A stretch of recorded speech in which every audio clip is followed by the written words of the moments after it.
समझ आती है कि जो कुछ हो रहा है सो हो रहा है, होना है, और कर्म के उदय हैं, कर्म के उदय हैं यदि तो मुझे वो भोगना पड़ेंगे। ये उपाय नहीं है कि भाग जाओ कि मर जाओ। गुरु चरणों में ताकत मिलती है।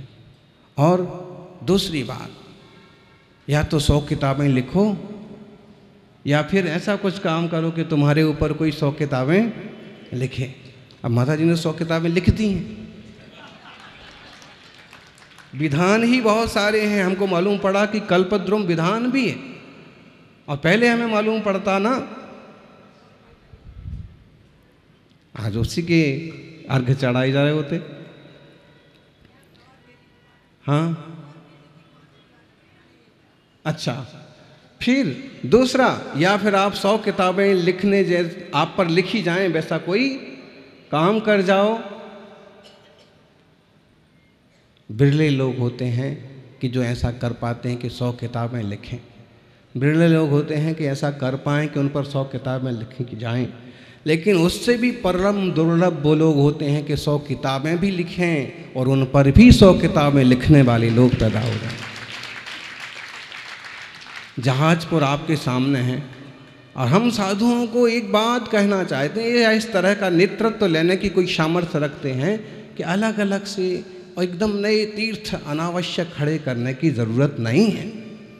या तो जहाँ से जिन प्रतिमाएं निकली हैं, जो या उपेक्षित तीर्थ पड़े हैं, या फिर पुराने गांव के मंदिर हैं, या हाईवे पर आवश्यक स्थान है, तो वहाँ जिनालयों का, धर्मशालाओं का निर्माण कराया जाए। अब यहाँ ऑलरेडी पहले से एक बड़ा मंदिर है, और उसी के बाजू में किसी बात को लेके एक और बड़ा मंदिर खड़ा कर देना।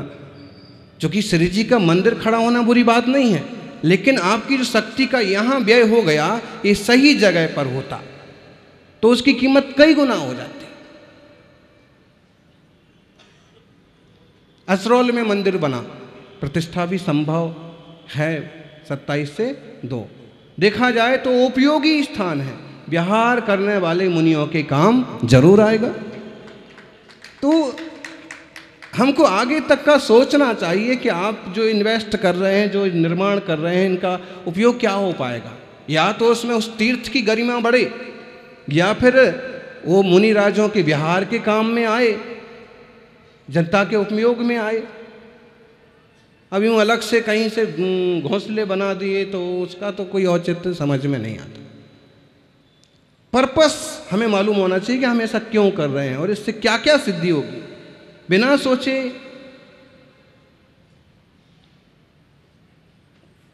तो, और फिर जन जन में जागृति लाना, धर्म से जोड़ना, ये टाइप की प्रवृत्तियां बहुत मंगलकारी हैं। पंचसूना पाप की बात कर रहे थे, कौन से नायक, यज्ञ नायक ना मामा जी। पंचसूना पाप कौन कौन से हैं? चक्की, ओकली, उत्कुंभी, प्रमार्जनी और प्रमार्जनी मतलब बुहारी हो गया। फिर एक क्या बचा, अग्नि। अग्नि, ये पंचसूना पाप होते हैं। पंचसूना मतलब है कि इनमें कोई ना कोई दोष होता ही है और ये ग्रस्त को करना पड़ते हैं। कौन कौन से पंचसूना हैं? या तो कुछ तो करेंगे आप, पानी भरेंगे, पानी के बिना काम चलेगा नहीं। आग जलाएंगे, आग के बिना रोटी बनेगी नहीं। झाड़ू लगाएंगे, झाड़ू के बिना सफाई होगी नहीं। और क्या आया? घट्टी पीसेंगे। अब तो कोई घट्टी पीसता नहीं। पहले एक वो चलता था मुहावरा कि पानी भरा जाता था कुएं से, तो कौन भरे, मैं ठकुरानी तू ठकुरानी, कौन भरेगा कुएं का पानी। और अब तो सारी ठकुरानियाँ हो गई तो कुएं के पानी का सवाल ही खत्म। ज्ञानी, कुएं का पानी अनंत जीवों की रक्षा का संकल्प है। जो कुएं का पानी भर के छान रहा है, उसका उपयोग कर रहा है, वो हर रोज अनंत जीवों की रक्षा का पुण्य कमा रहा है। मुनि राजों के लिए आज भी कुएं के पानी की बात। अब कोई गड़बड़ करें तो उसका क्या इलाज है। वो प्रसंग आपको याद हो, विजय सेठ विजया सेठानी वाला। उसमें ऐसा हुआ कि अमुक सेठ की बहू से जो बिलछावनी वाला पानी रखा था, बिलछावनी मतलब क्या बोलेंगे आप उससे, बिलछावनी को जीवाणी, ठीक है। तो पानी छान छान के जीवाणी वाला पानी रखा था, और बहू ने उस पानी को लुढ़का दिया, गिरा दिया, हिंसा कर दी। सेठ जी बहुत नाराज हुई। बहू ने कहा कि लोटे भर पानी लुढ़क गया और इतना नाराज हो रहे हैं, बहुत कंजूस आदमी है, खड़ूस हैं। कभी भी सास ससुर या बड़े लोगों पर हमें तुरंत नहीं उखड़ जाना चाहिए। हो सकता है हम कुछ सोच रहे हैं और उनकी धारणा कुछ और हो।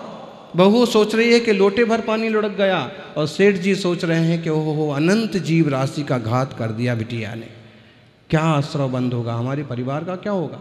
चलो अभी मुनिराज के पास प्रायश्चित लेने चलेंगे। मुनिराज ने कहा कि या तो कितने मुनिराजों को आहार कराओ, 84,000 मुनिराजों को आहार कराओ तो इसका पाप मिटेगा, या फिर कोई जोड़ा तुम्हारे यहाँ ऐसा आ जाए कि जो शादी के बाद भी ब्रह्मचारी।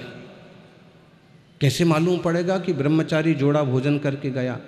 तो बोले आपके यहाँ काला चंदोबा बांधो, और जब ऐसे व्यक्ति आहार करके जाएंगे तो चंदोबा सफेद पड़ जाएगा।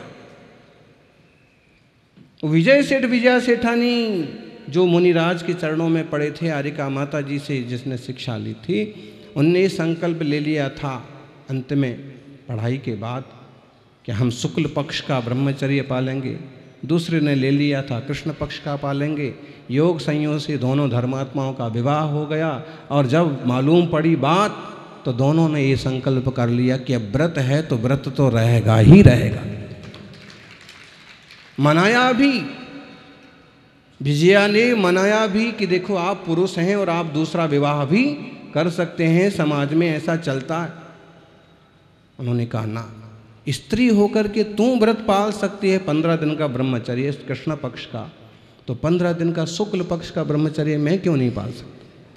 और दोनों पालेंगे तो हमेशा के लिए। जिस दिन ये बात लोगों को मालूम पड़ जाएगी कि ब्रह्मचर्य का पालन कर रहे हैं, उस दिन हम दोनों भी संयम ले लेंगे। ग्रह कर्मणापि निश्चितम कर्म विमाष्टि खलु ग्रह विमुक्तानाम अतिथिनाम प्रति पूजा रुधिर मलम धावते वारी। नौ पुण्य प्रतिपत्ति, नवदा भक्ति से पड़गाहन होना चाहिए। त्यागियों का, व्रतियों का, महाव्रतियों का पड़गाहन कैसे होना चाहिए? नवदा भक्ति से होना चाहिए। नवदा भक्तियाँ, और नवदा भक्ति पड़गाहन करके कौन करे? 7 गुण से समाहित श्रावक नवदा भक्ति से संपन्न हो, 9 पुण्य से संपन्न हो, 7 गुणों से संपन्न हो। श्रावक के 7 गुण होते हैं, श्रद्धा, भक्तिश्च, विज्ञानम, तुष्टि, शक्ति, रलुब्धता, क्षमा च यत्र संतैते गुणा दाता प्रशस्यते। गुणभूषण श्रावकाचार है। कौन सा? गुणभूषण, स्वस्ति भूषण नहीं। और उन्होंने लिखा कि दाता को ये 7 गुण होना चाहिए। एक बहुत बड़े प्राचीन आचार्य हुए हैं। कौन कौन से? श्रद्धा, भक्ति, विज्ञान, तुष्टि, शक्ति, अलुब्धता और क्षमा। इतने गुण होना चाहिए। सौधर्मेंद्र चक्रवर्ती, कितने गुण होना चाहिए? क्षमा भाव, शक्ति संपन्नता, निर्लोभता, विवेक, ऐसे इन गुणों से संपन्न दाता नवदा भक्तिपूर्वक मुनि राजों को आहार देवे। जो अब सूना रंभाणा, मुनि कोई सूना पाप नहीं करते। ना मुनि पानी भरेंगे, ना अग्नि जलाएंगे, ना पंखा चलाएंगे, ना एसी लगाएंगे, ना बीसी लगाएंगे, ना मोबाइल लगाएंगे, नहीं लगाएंगे। ठीक है, तो वो पाप से रहित हैं। अब सुनारंभाणा, ऐसे जो आर्य हैं उनको विवेक से, भक्ति से, दान देने से पंच सूना पापों का प्रायश्चित हो जाता है। कैसे? तो उदाहरण दिया है कि जैसे श्रावक हैं वो हमेशा गृह कार्य में ही लगे हुए हैं। अब गृह कार्य में तो पाप होता है, दोष होता है, तो उससे बचने का उपाय क्या है? तो जिन्होंने गृह का त्याग किया है ऐसे मुनिराजों को आहार देना। अतिथि नाम प्रतिपूजा, अतिथि कहाँ है? मुनियों को क्या कहा है? यानी जयपुर वाले तो तिथि पूछने आते हैं, कौन सी तिथि को आप इधर पधारोगे? आप हमें भी 8 दिन का समय दे दो और तिथि बता दो। भाई तिथि बताई तो अतिथि, आप अपनी भक्ति भावना तैयारी रखो, अतिथि अपने समय पर आ जाएंगे। देखो श्रावकों के आचरण में कमी आ रही है, इसलिए वो पहले से पूछ पूछ के तैयारी करते हैं। वास्तव में अगर शुद्ध आचार विचार वाले श्रावक हों और शुद्ध भोजन बना है तो बोलो त्यागी व्रति को और क्या चाहिए? यूं अंजलि मुद्रा लेके आएंगे, पड़गाहन हो जाएगा, आहार हो जाएगा, वापिस साधना के लिए जिनालय चले जाएंगे।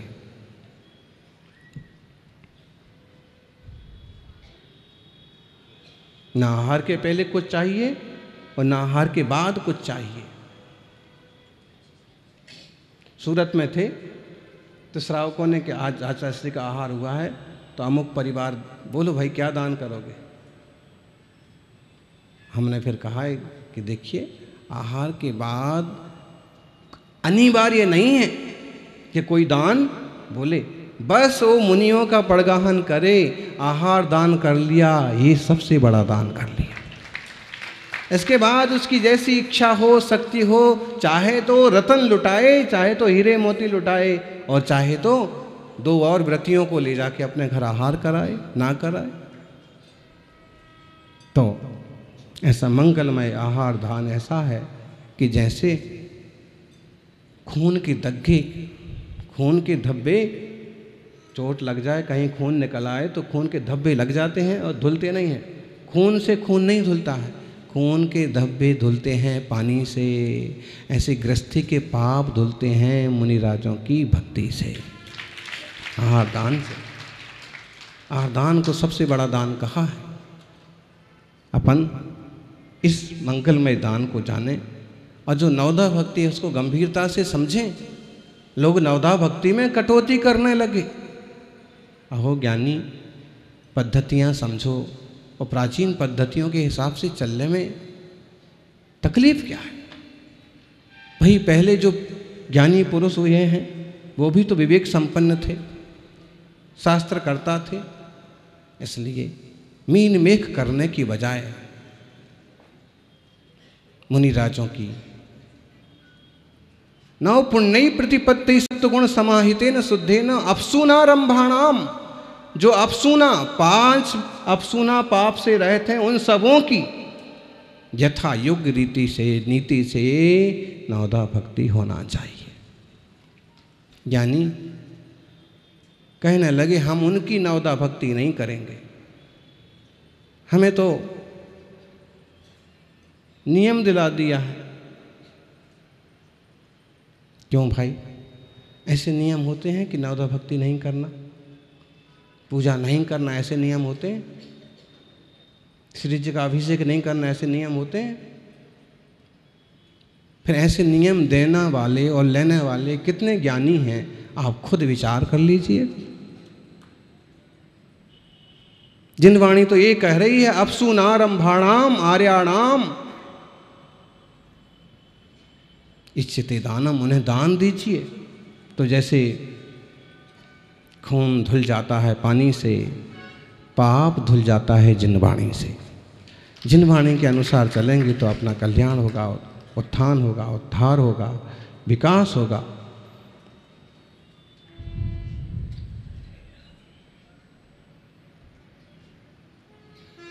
ठीक है। पंच सूना पाप त्याग नहीं कर सकता है श्रावक, उसे कुछ ना कुछ करना ही पड़ेगा, कुछ ना कुछ करना पड़ेगा। तो उपाय क्या है कि वो धुल जाए? भाई धब्बा लग गया है तो अब उसको धोने का तरीका है कि पानी से धो लो। ऐसे गृहस्थी से संबंधित पाप हुए हैं, उनको धोने का उपाय है मुनिराजों की आहारचर्या कराओ। हम एक शहर में पहुँचे, पहले भी जाना हुआ था, तो देखा कि काफ़ी समय से अमुक श्रावक नहीं दिख रहा है, श्राविका नहीं दिख रही है। तो मैंने पूछा कि भाई अमुक, तो बोले अभी तो महाराज जी के पास आते भी नहीं हैं। एक बार बुलाइए, बुलाया कि भाई आप इतने आगे रहने वाले, मुनिराजों की सेवा करने वाले, क्या हुआ? तो उन्होंने कहा हमें ज्ञान प्राप्त हो गया है। ज्ञान प्राप्त हो गया? अरे मुनियों को तपस्या करने पर जंगल में ज्ञान प्राप्त होता था, तुमको कपड़े में घर में ज्ञान प्राप्त हो गया? जी महाराज जी, एक पंडित जी आए थे और उन्होंने बताया कि देखो सवेरे से लगते हो तुम 6 से 12 बजे तक, और आग जलाना, पानी भरना, ये करना वो करना, और फिर पड़गाहन करने के लिए खड़े हो जाते हो, आहार कराते हो। बोले इसमें इतना सारा हिंसा हो गई, इतना सारा पाप हो गया, इस पाप का फल किसको लगेगा? तुमको ही लगेगा ना। महाराज जी तो आहार करके चले जाएंगे, पाप किसको लगेगा? बोलो। फिर उन्होंने कहा इससे अच्छा स्वाध्याय करो, स्वाध्याय में कुछ भी दोष नहीं है। तब से हमको ज्ञान प्राप्त हो गया। हमने उनको कहा तो तुम लोगों ने खाना खाना भी बंद कर दिया, भोजन करना बंद कर दिया होगा, वो काम करना बंद कर दिया पंच सूना?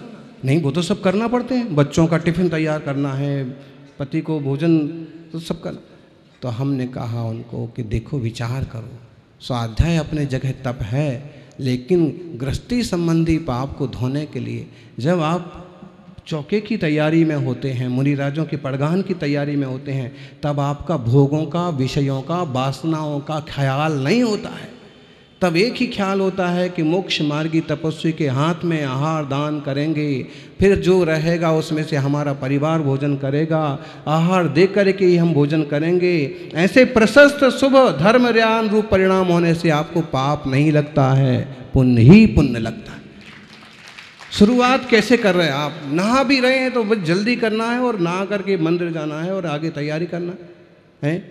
बहू तुम घर का काम संभाल ले, मैं चौके का काम संभाल लेती हूँ। परिणाम कैसे चल रहे हैं? इसलिए मुनिराजों की सेवा भैया वृत्ति जरूर करें और संसार संबंधी दोषों से बचें। सबका स्वस्ति हो, मंगल हो। 24 तीर्थंकर भगवान की।